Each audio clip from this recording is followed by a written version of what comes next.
Hello दोस्तों, good morning. स्वागत है एक बार फिर से आप सभी का एमजेटी एजुकेशन में। दोस्तों आज है 24 सितंबर। आज की वीडियो में हम लोग बात करेंगे 24 सितंबर के मोस्ट इंपोर्टेंट करंट अफेयर के क्वेश्चंस के बारे में। पूरी वीडियो बहुत ज्यादा डिटेल के साथ और रिवीजन पॉइंट्स के साथ बताया गया है, तो आप पूरी वीडियो ध्यान से देखेंगे, केयरफुली देखेंगे, आपको बहुत ज्यादा मजा आने वाला है। बहुत सारी चीजें आपको मिलने वाली हैं। इसकी पीडीएफ और इसकी क्विज आपको एमजेटी ऐप पर मिल जाएगी। गूगल प्ले स्टोर पर जाइए, एमजेटी ऐप डाउनलोड कीजिए और फ्री में पीडीएफ और क्विज प्राप्त कीजिए। चलिए सबसे पहले कर लेंगे क्विकली रिवीजन कल के करंट अफेयर का, उसके बाद आज की तरफ बढ़ेंगे। अभी मोटो जीपी विश्व चैंपियनशिप रेस की मेजबानी करने की घोषणा करी गई है कि भारत पहली बार मेजबानी करेगा 2023 में। उच्च रक्तचाप नियंत्रण के लिए यानी हाइपरटेंशन कंट्रोल के लिए संयुक्त राष्ट्र का पुरस्कार जीत लिया है भारत ने। आईसीसी द्वारा टी20 इंटरनेशनल रैंकिंग जारी करी गई, जिसमें सूर्य कुमार यादव दोस्तों तीसरे पर पहुंच चुके हैं। भारत का डुगोंग संरक्षण रिजर्व, पहला डुगोंग संरक्षण रिजर्व, ये तमिलनाडु सरकार द्वारा स्थापित किया जाएगा। Bill and Melinda Gates foundation ने गोलकीपर्स ग्लोबल गोल अवार्ड से सम्मानित किया गया है इन चार को। किसको किसको? राधिका बत्रा, उर्सेला वॉन्डरलेओन, वेनेसा नाकाटे और जारा जोया, इन चारों को सम्मानित किया है। वहीं लिंडा फ्रुहविर्तोवा दोस्तों टेनिस खिलाड़ी हैं और इन्होंने चेन्नई ओपन 2022 का WTA खिताब जीत लिया है। आरबीआई ने डिजिटल लेन देन को बढ़ावा देने के लिए 3 नई पहल शुरू की और आईएनएस अजय को अभी डीकमीशन किया गया है। 1990 में यह शामिल हुआ है। पीएम केयर्स फंड का ट्रस्टी नियुक्त किया गया है 3 व्यक्तियों को, जिसमें रतन टाटा, केटी थॉमस और कारिया मुंडा जी हैं। संस्कृत विद्वान आचार्य राम यत्न शुक्ला जी का निधन हो गया है। इन्हें पद्मश्री से सम्मानित किया जा चुका था। ये टॉप 10 क्वेश्चन थे कल के वीडियो से, जिनका आपने किया क्विकली रिवीजन। आप ऐसे ही रिवीजन करते रहा करो और रिवीजन के लिए आप हमारे ई बुक भी ले सकते हो। हिंदी और इंग्लिश दोनों लैंग्वेज में अवेलेबल है। चलिए तो देखते हैं पहला क्वेश्चन। अंतरराष्ट्रीय सांकेतिक भाषा दिवस ये कब मनाया जाता है? तो ये दोस्तों प्रत्येक वर्ष मनाया जाता है 23 सितंबर को। इंटरनेशनल साइन लैंग्वेज डे या international day of sine languages. ऐसी लैंग्वेज जब आप इशारे में किसी को कोई चीज समझाते हो, मतलब आप बोल नहीं पाते हो, इशारों में आपको समझाना पड़ता है किसी को, और तो उस प्रकार की लैंग्वेज को कहा जाता है साइन लैंग्वेज। ठीक है, तो साइन लैंग्वेज के बारे में अवेयरनेस फैलाने के लिए ये दिवस मनाया जाता है, क्योंकि दुनिया भर में ऐसे बहुत सारे लोग हैं जो बोल या सुन नहीं सकते हैं, तो उनको अपनी बातें कैसे एक्सप्रेस करना हो, इसके लिए उनको साइन लैंग्वेज सिखाया जाता है। ठीक है, इस बार की थीम में साइन लैंग्वेज यूनाइट अस। क्या है? साइन लैंग्वेज यूनाइट अस, ये है थीम, इंपॉर्टेंट है, याद रखना। 2018 से ये मनाया जा रहा है। अच्छा दोस्तों, एक मूक बाधिर सप्ताह भी मनाया जाता है, जो कि सितंबर लास्ट वीक में मनाया जाता है। ठीक है ना, सितंबर लास्ट वीक में मनाया जाता है मूक बधिर सप्ताह। ठीक है, चलिए अच्छा, अब ये दिवस से रिलेटेड क्वेश्चन आया है, तो हम लोग सितंबर मंथ के जितने भी अभी इंपॉर्टेंट डेज आए हैं क्विकली रिवीजन कर लेंगे। 2 सितंबर को दोस्तों विश्व नारियल दिवस मनाया गया। इसके बाद 5 सितंबर को आप जानते हो टीचर दिवस मनाया जाता है। राष्ट्रीय टीचर्स डे या राष्ट्रीय शिक्षक दिवस मनाया जाता है 5 सितंबर को, और विश्व शिक्षक दिवस एक महीना बढ़ा दो 5 अक्टूबर को मनाया जाता है। ठीक है, 8 सितंबर को मनाया जाता है अंतरराष्ट्रीय साक्षरता दिवस। बहुत इंपॉर्टेंट है, अंतरराष्ट्रीय साक्षरता दिवस पूछा जाता है। इसके अलावा 8 सितंबर को ही दोस्तों एक और दिवस मनाया जाता है, वर्ल्ड फिजियोथेरेपी डे मनाया जाता है। 10 सितंबर को मनाया जाता है आत्महत्या रोकथाम दिवस। 10 सितंबर को आत्महत्या रोकथाम दिवस।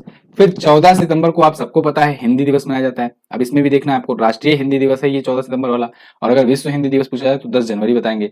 अच्छा, यहीं पर बीच में पोषण सप्ताह मनाया गया था। पोषण सप्ताह मनाया गया कब से कब? 1 से 7 सितंबर के बीच में। और पोषण माह जो है ये पूरे के पूरे 1 से लेकर 30 सितंबर तक मनाया जाता है। ठीक है ना, तो पोषण माह सितंबर माह को और पोषण सप्ताह 1 से 7 सितंबर को। फिलहाल 14 सितंबर तक हम लोग आ गए हैं हिंदी दिवस। इसके बाद फिर लोकतंत्र दिवस मनाया जाता है, यानी कि डेमोक्रेसी डे मनाया जाता है। 15 सितंबर को प्रत्येक वर्ष मनाया जाता है, और उसी दिन 15 सितंबर को ही इंजीनियर्स डे भी तो मनाया जाता है। ये भी तो आपको याद होना चाहिए, इंजीनियर्स डे मोक्षगुंडकम विश्वेश्वरैया जी की जयंती के अवसर पर। और 16 सितंबर को दोस्तों विश्व ओजोन दिवस मनाया जाता है। 16 सितंबर को ओजोन दिवस या ओजोन संरक्षण दिवस कर लो। फिर 17 सितंबर को विश्व रोगी सुरक्षा दिवस मनाया गया, और वहीं फिर 18 सितंबर को विश्व बांस दिवस मनाया जाता है। 18 सितंबर को विश्व बांस दिवस।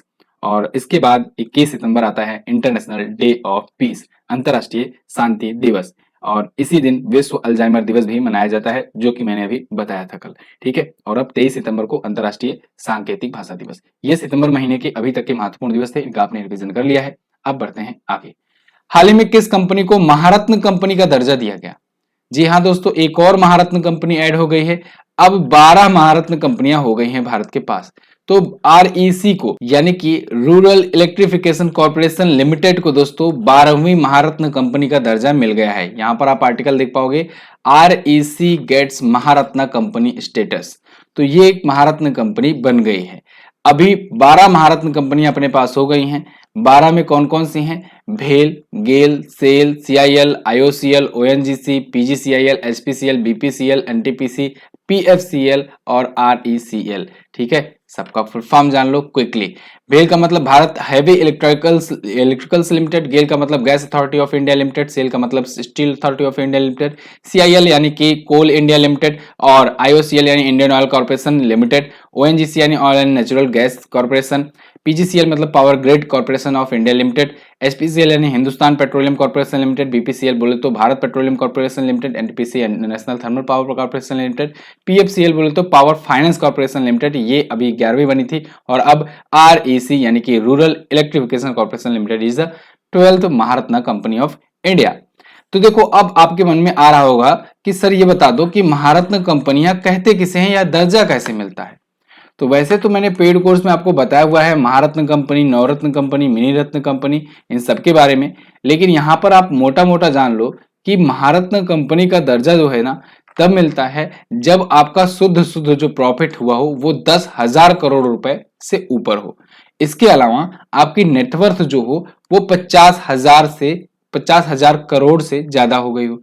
इसके अलावा आपका एक के अलावा दो या दो से अधिक कंट्रियों में भी आपका व्यापार चलता हो। ठीक है, आप केवल एक ही देश में नहीं अन्य देशों पर भी निर्भर हो। ठीक है, ऐसा ना हो कि किसी एक देश में अगर कोई घटना हो जाती है, मंदी आ जाती है तो आपकी कंपनी बंद हो जाए। नहीं, आप दो से अधिक देशों में भी व्यापार चलाते हो। ठीक है, और प्रॉफिटेबल हो। तो ये सभी चीजें देख करके महारत्न कंपनी का दर्जा दिया जाता है। तो इसका भी अभी 10,000 करोड़ से ज्यादा का शुद्ध लाभ हुआ है और लगातार इसने ये अपना प्रॉफिट मेंटेन किया हुआ है आरईसी लिमिटेड ने। और फिर इनको 50,000 करोड़ की वैल्यूएशन भी इसने क्रॉस कर दी है अपनी। तो इस वजह से इसको महारत्न कंपनी का दर्जा मिल गया है। विवेक देवांगन जी इसके अध्यक्ष और प्रबंध निदेशक हैं। ये गैर बैंकिंग वित्त कंपनी है। ये गैर बैंकिंग वित्त कंपनी या नॉन बैंकिंग फाइनेंस कंपनी का क्या मतलब हुआ? यानी ऐसी कंपनी जो फाइनेंस तो करती है लेकिन वो बैंक नहीं है। ठीक है ना, तो बैंक नहीं है लेकिन फाइनेंस करती है। जैसे आप देखते हो ना, बजाज वाला सुने हो ना, बजाज फाइनेंस। आप में से बहुत सारे लोग मोबाइल वगैरह लेने के लिए या सब चीज़ों के लिए यूज भी किए होंगे या सुने भी होंगे इसका नाम कि बजाज फाइनेंस से लोग ईएमआई पर मोबाइल ले लेते हैं। तो क्या बजाज फाइनेंस नाम से बैंक है? नहीं है। तो ये भी क्या है? एक नॉन बैंकिंग फाइनेंस कंपनी है। ठीक है, तो इसी प्रकार से ये भी है, बस ये थोड़ा सा इलेक्ट्रिकल सेक्टर में है। ग्रामीण विद्युतीकरण निगम के नाम से जाना जाता था पहले। आगे, हाल ही में किस राज्य ने अपनी स्वयं की स्वास्थ्य बीमा योजना सीएम हिज शुरू किया? तो सीएम हिज शुरू किया है दोस्तों नागालैंड सरकार ने। नागालैंड सरकार ने कहा है कि हम अपनी स्वास्थ्य बीमा योजना शुरू करेंगे, ठीक उसी योजना के तर्ज पर जो केंद्र सरकार चलाती थी।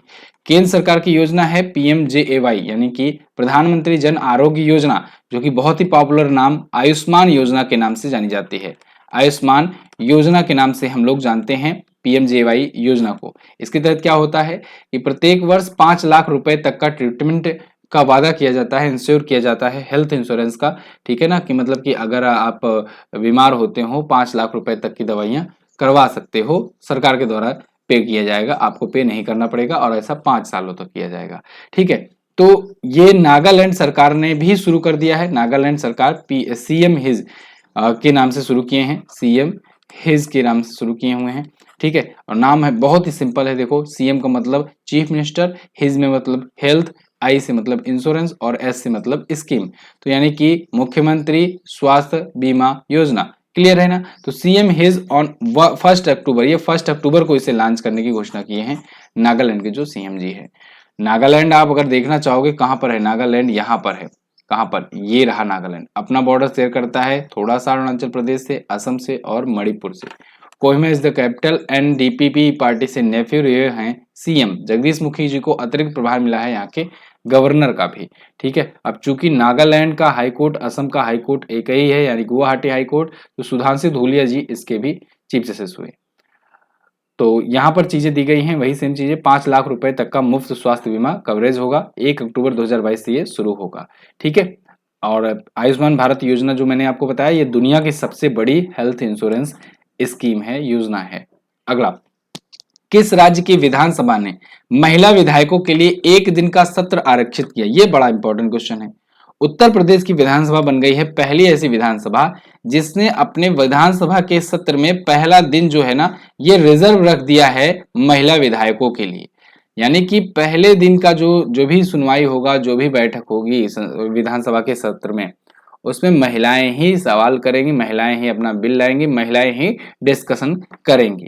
ठीक है, तो एक दिन का सत्र उन्हीं के लिए एक प्रकार से रिजर्व रख दिया गया है और उन्हीं की सुनवाई करी जाएगी। यहाँ पर आप देख पाओगे इंडियन एक्सप्रेस का आर्टिकल है, in first UP assembly set aside one day for women MLAs to speak about women issue। अच्छा, एक चीज और होगा, विमेन एमएलएज को ही इस दिन मौका मिलेगा और ये भी होगा उसमें कि मुख्यतः जो चीजें हो, बातचीत चले, वो विमेन इश्यूज पर हो, यानी कि महिलाओं से जुड़ी समस्याओं के आधार पर ही पहले दिन की बातचीत चले। ठीक है, तो ये अभी उत्तर प्रदेश में शुरू किया गया है। उत्तर प्रदेश भी आप देख लो कहां पर है, ये रहा उम्मीदों का Pradesh Uttar Pradesh. Lucknow capital, Yogi Adityanath ji BJP party से सीएम और आनंदीबेन पटेल जी यहाँ की governor, Rajesh Bindal chief justice of Allahabad high court. Okay, अच्छा एक चीज और, सबसे ज्यादा विधानसभा में सीटें कहां पर है? उत्तर प्रदेश में ही है, 403 सीटें हैं। ठीक है, तो 403 में से 47 जो है ना, ये महिला विधायक हैं, 47 विमेन हैं एमएलएज यानी मेंबर ऑफ लेजिस्लेटिव असेंबली, और इसमें से 22 तो इसी बार आई हुई हैं जीत करके। तो 47 महिला विधायक जो हैं ये अपनी अपनी बातों को पहले दिन अब रख सकेंगे। सतीश महाना जी विधानसभा के यहाँ पर अध्यक्ष हैं, यूपी विधानसभा के अध्यक्ष, इनका नाम आप याद रखेंगे। ठीक है, आगे, हाल ही में भारत और किस देश के बीच संयुक्त अभ्यास अभ्यास 01 2022 आयोजित हुआ? तो भारत और अमेरिका के बीच में ये एक्सरसाइज हुआ है। ये एक्सरसाइज दोस्तों एक कोस्टल एक्सरसाइज था, या कहें कि हम लोग के कोस्ट गार्ड के बीच में एक्सरसाइज था। तो जो कोस्ट गार्ड होते हैं ना, जो तटरक्षक होते हैं, उनके बीच में ये एक्सरसाइज था। ठीक है, तो भारत के तटरक्षक बल यानी कि जो इंडियन कोस्ट गार्ड है और यूएस का जो कोस्ट गार्ड्स हैं, उनके बीच में ये एक्सरसाइज हुआ। कहां पर हुआ? चेन्नई कोस्ट पर हुआ, यानी कि चेन्नई के तट पर हुआ। ठीक है, चेन्नई के तट पर ये आयोजित हुआ। ठीक है, तो इंडिया और यूएस के कोस्ट गार्ड के बीच में अभ्यास था, अभ्यास 01 नाम दिया गया है। क्या नाम दिया गया है? अभ्यास 01 मतलब पहला था, और ये ऑब्लिक में 2022 लिखा हुआ है, इसका मतलब है कि ये 2022 में था।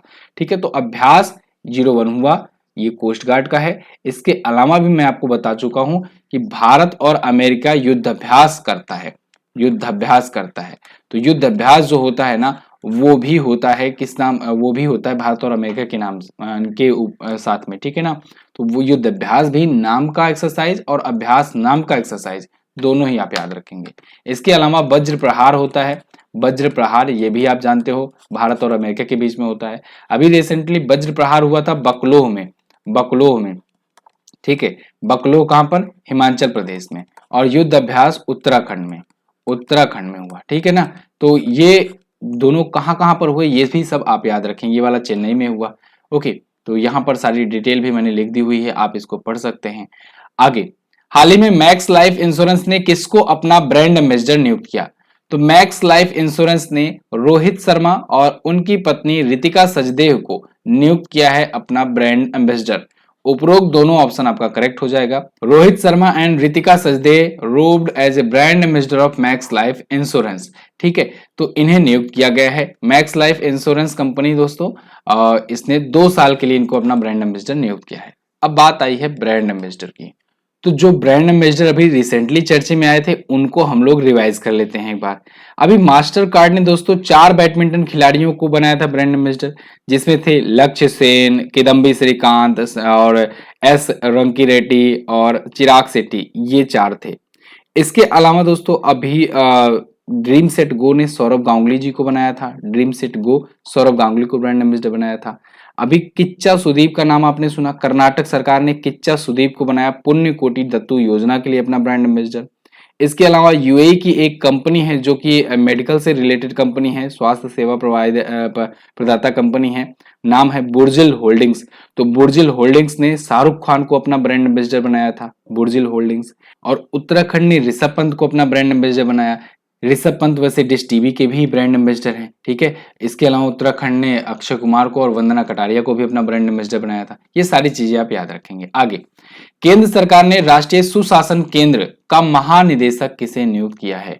तो केंद्र सरकार ने अभी हाल ही में national centre for good governance का महानिदेशक नियुक्त किया है भरत लाल जी को। भरत लाल जी ये एक्स आईएएस ऑफिसर हैं और काफी वरिष्ठ ये आईएएस ऑफिसर हैं। इनको नियुक्त किया गया है अभी नया director general of national centre for good governance का, ठीक है। ये 1988 बैच के गुजरात कैडर से रिटायर्ड आईएएस ऑफिसर हैं। राष्ट्रीय सुशासन केंद्र क्या होता है? ये भारत सरकार के प्रशासनिक सुधार और लोक शिकायत विभाग के तत्वाधान में एक स्वायत्त संस्थान होती है। अब इसका जो प्रधान कार्यालय है ये नई दिल्ली में है और शाखा जो है यानी कि ब्रांच जो है वो मसूरी में है। तो इसके अध्यक्ष अब कौन होंगे? भरत लाल जी होंगे। अच्छा दोस्तों, आप लोग के लिए ना डिटेल्स बहुत ज्यादा ढूंढ ढूंढ करके लाई जाती है, तो आप लोग प्लीज वीडियो को लाइक और शेयर जरूर कर दिया करो।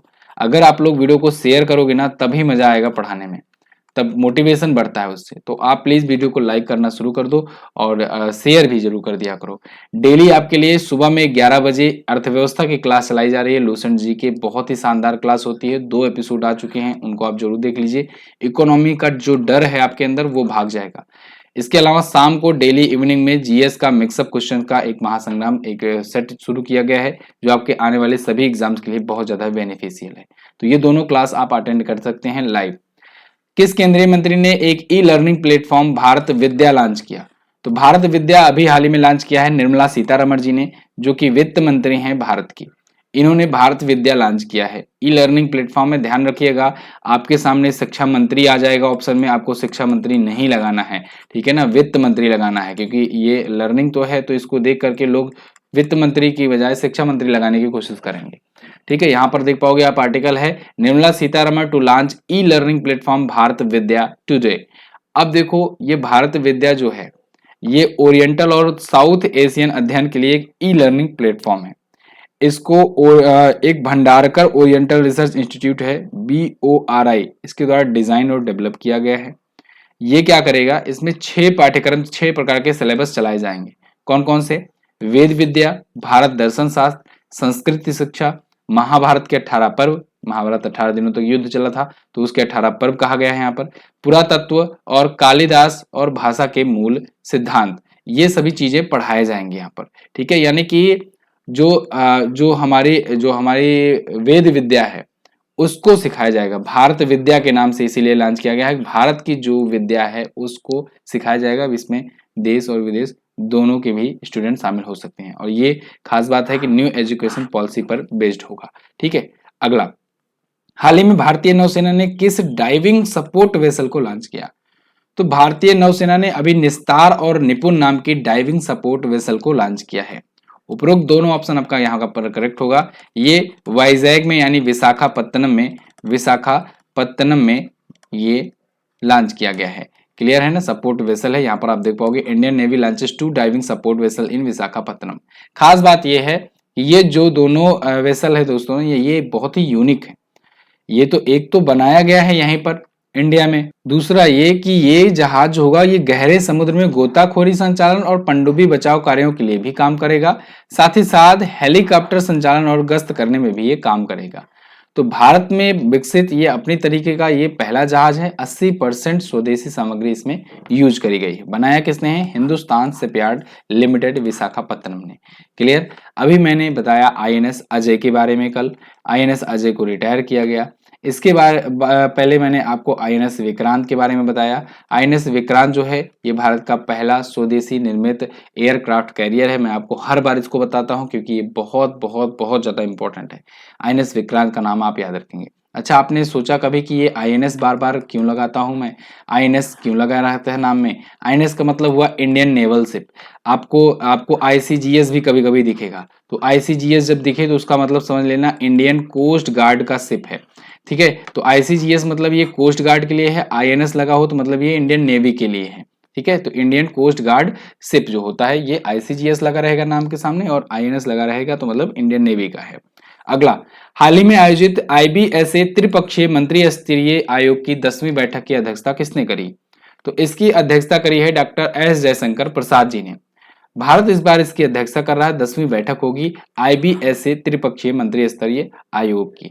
यहाँ पर आप देख पाएंगे मिनिस्ट्री ऑफ एक्सटर्नल अफेयर का आर्टिकल है, कहाँ कहाँ जा जाकर के आप लोग के लिए आर्टिकल ढूंढ के लाया जाता है। आप लोग लाइक नहीं करते हो वीडियो।